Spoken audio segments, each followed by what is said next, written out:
월급 280만 원 받던 33세 중소기업 사원이 43세에 은퇴한 이유, 김 과장의 선택. 월급 280만 원이면 그래도 회사 다니는 거 아니야? 33살 김 과장은 이 말을 정말 많이 들었다.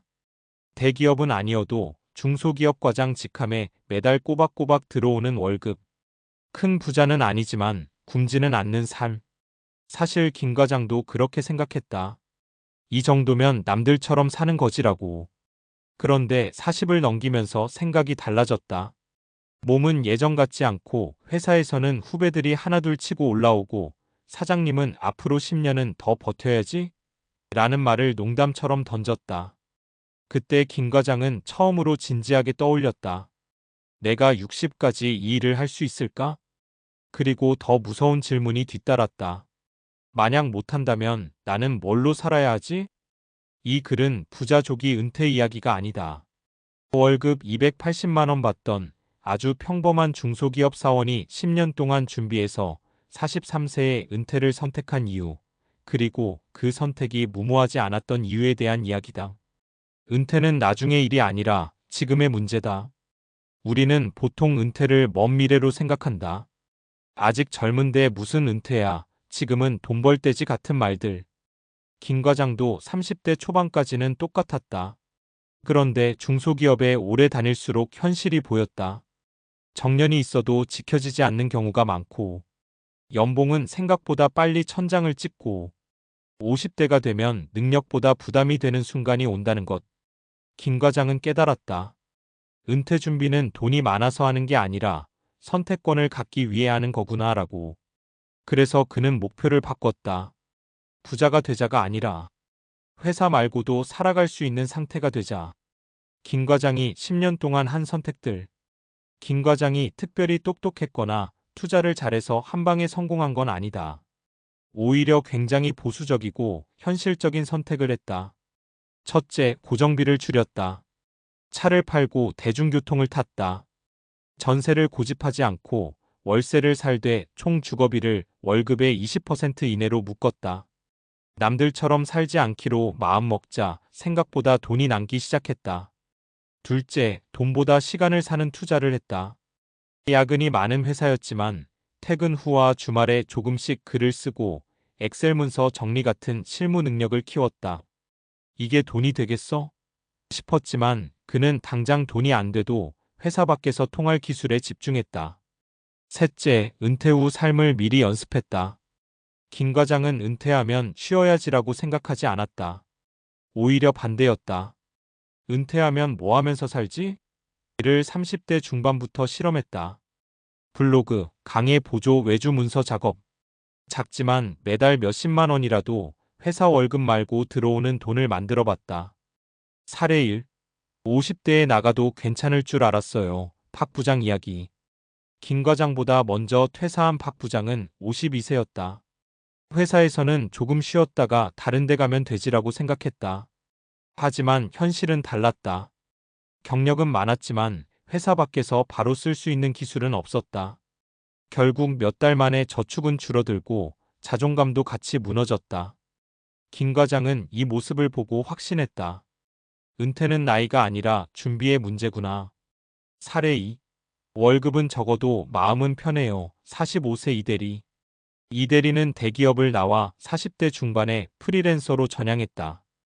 연봉은 줄었지만 생활비를 이미 낮춰놨고 한 가지 전문 분야를 10년 넘게 파고들었다. 지금은 큰돈은 아니어도 꾸준히 일한다. 이대리가 김 과장에게 한 말이 인상적이었다. 회사 다닐 때보다 불안은 있는데 대신 내 인생을 내가 조종하는 느낌은 처음이야. 사례 3. 은퇴가 아니라 전환이었어요. 김 과장 본인. 김 과장은 43세에 회사를 나왔다. 완전히 일을 그만둔 건 아니다. 다만 회사라는 틀에서 은퇴한 것이다. 지금은 주 34일만 일하면서 생활비의 7,080%를 충당한다. 부족한 부분은 미리 만들어둔 자산과 저축으로 메운다. 그는 말한다. 은퇴하고 나니까 깨달았어요. 은퇴는 끝이 아니라 방식의 전환이더라고요. 은퇴 준비의 핵심은 돈이 아니라 구조다. 많은 사람들이 은퇴 준비를 얼마 모아야 하나로만 생각한다. 하지만 김 과장의 경험은 다르다. 생활비 구조가 단순한가? 회사 외에 소득원이 있는가? 하루를 스스로 설계할 수 있는가? 이 세 가지가 갖춰지면 은퇴는 훨씬 현실적인 선택이 된다. 김 과장이 말하는 한 문장. 마지막으로 김 과장이 자주 하는 말이 있다. 은퇴는 용기가 아니라 준비의 결과다. 월급 280만 원 받던 중소기업 사원이 43세에 은퇴할 수 있었던 이유는 돈이 많아서가 아니다. 남들처럼 살지 않겠다고 결정했고 그 결정을 10년 동안 반복했기 때문이다. 지금 이 글을 읽고 있는 당신이 30대든 40대든 이미 중요한 건 시작됐다. 은퇴는 언젠가 반드시 온다. 문제는 그때 선택권이 있느냐는 것이다. 김 과장은 말한다. 조금 일찍 불안해지는 게 나중에 크게 무너지는 것보다는 낫더라고요. 이 선택이 정답은 아닐 수 있다. 하지만 한 가지는 분명하다. 은퇴는 더 이상 먼 미래의 이야기가 아니라는 것. 그리고 준비는 생각보다 지금 당장 시작해도 늦지 않다는 것이다. 이 선택이 특이한 사례가 아닌 이유. 많은 사람들이 김 과장 이야기를 들으면 이렇게 생각한다. 저 사람은 원래 절약 체질이었겠지. 운이 좋았던 거 아니야? 나는 저렇게 못해. 그런데 행동경제학과 심리학 연구를 보면 김 과장의 선택은 의외로 인간의 뇌 구조에 잘 맞는 방식이다. 우선 인간은 기본적으로 미래의 위험을 과소평가하는 경향이 있다. 이를 행동경제학에서는 현재 편향 프레전트 바이어스이라고 부른다. 지금의 안정적인 월급이 주는 안도감 때문에 10년 뒤의 불안은 잘 느끼지 못하는 거다. 김 과장이 남들보다 빨리 은퇴를 떠올릴 수 있었던 건 특별히 겁이 많아서가 아니라 위험을 숫자와 구조로 바꿔서 인식했기 때문이다. 이 회사에서 50대까지 버틸 확률이 몇 %지? 만약 45세에 나가게 되면 준비 없이 버틸 수 있는 기간은? 이렇게 질문을 바꾸는 순간 막연한 불안은 구체적인 문제가 된다. 뇌는 막연한 공포보다 계산 가능한 문제에 훨씬 잘 대응한다는 게 이미 여러 신경과학 연구로 밝혀져 있다. 적은 돈으로도 가능한 이유에 대한 과학적 설명. 또 하나 중요한 오해가 있다. 은퇴 준비는 돈 많은 사람들이나 하는 거다. 하지만 실제로 재무심리학 연구를 보면 은퇴 만족도를 결정하는 가장 큰 요소는 자산의 절대 규모가 아니라 생활비 대비 안정성이다. 쉽게 말해 월 500만 원 쓰는 사람이 10억을 모아도 불안할 수 있고 월 200만 원으로 사는 사람이 3억으로도 안정감을 느낄 수 있다. 김 과장이 가장 먼저 한 일이 고정비를 줄인 것이었던 이유가 여기에 있다. 인간의 뇌는 수입이 늘어날 때보다 지출이 줄어들 때 스트레스 호르몬 코르티솔이 더 빠르게 감소한다는 연구 결과도 있다. 즉, 더 벌려고 애쓰는 것보다 덜 필요로 하게 만드는 게 심리적으로 훨씬 효율적이다. 그래서 김 과장은 얼마를 벌까보다 얼마면 충분할까를 먼저 정했다. 이건 감성적인 선택이 아니라 아주 과학적인 전략이다. 은퇴 후 불행해지는 사람들의 공통점. 그렇다면 왜 은퇴 후에 우울해지는 사람들이 많을까? 여기에도 명확한 이유가 있다. 심리학에서는 이를 역할 상실롤 로스이라고 부른다.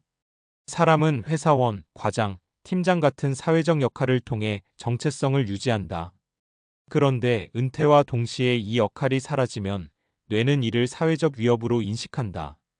실제로 은퇴 직후 우울증 발병률이 급증하는 이유다. 김 과장이 은퇴 전에 이미 글을 쓰고 외주 일을 하고 작은 수입을 만들어 봤던 이유는 단순히 돈 때문이 아니었다. 그는 무의식적으로 회사원 김 과장이 아닌 정체성을 미리 만들어 두고 있었던 거다. 그래서 은퇴가 추락이 아니라 자연스러운 이동처럼 느껴질 수 있었다. 뇌는 완전한 자유보다 적당한 제약을 원한다. 여기서 한 가지 더 중요한 포인트가 있다. 많은 사람들이 은퇴를 꿈꾸면서 이렇게 말한다. 아무것도 안 하고 쉬고 싶다. 그런데 신경과학적으로 보면 인간의 뇌는 아무것도 하지 않을 때 오히려 더 불안해진다. 목표가 없을수록 도파민 분비가 줄고 무기력감은 커진다. 김 과장이 은퇴 후에도 일주일에 며칠은 일하고 일정한 루틴을 유지하는 이유는 자유를 포기해서가 아니라 뇌의 작동 방식을 존중했기 때문이다. 이건 노예처럼 일한다는 의미가 아니다. 내가 선택한 제약 안에서 움직이는 자유다. 결국 핵심은 은퇴 시점이 아니라 전환 능력. 그래서 이 이야기의 핵심은 몇 살에 은퇴했냐가 아니다. 진짜 중요한 건 이것이다. 회사 중심의 삶에서 개인 중심의 삶으로 얼마나 부드럽게 전환할 수 있느냐. 김 과장은 일찍 은퇴한 사람이 아니라 일찍 전환 연습을 시작한 사람이었다. 당신에게 던지고 싶은 질문. 마지막으로 이 글을 읽는 사람에게 김 과장이 꼭 묻고 싶어 하는 질문이 있다. 지금 회사를 그만두라는 말이 아니에요. 다만, 만약 내일 회사가 사라진다면 나는 몇 달을 버틸 수 있을까요? 이 질문에 답해보는 순간, 은퇴는 더 이상 남의 이야기가 아니다. 조기 은퇴를 할 필요는 없다. 하지만 선택할 수 있는 상태는 만들어야 한다. 그게 김 과장이 10년 동안 준비한 진짜 이유였다. 그리고 이건 월급 280만 원이든 그보다 많든 적든 누구에게나 적용되는 이야기다.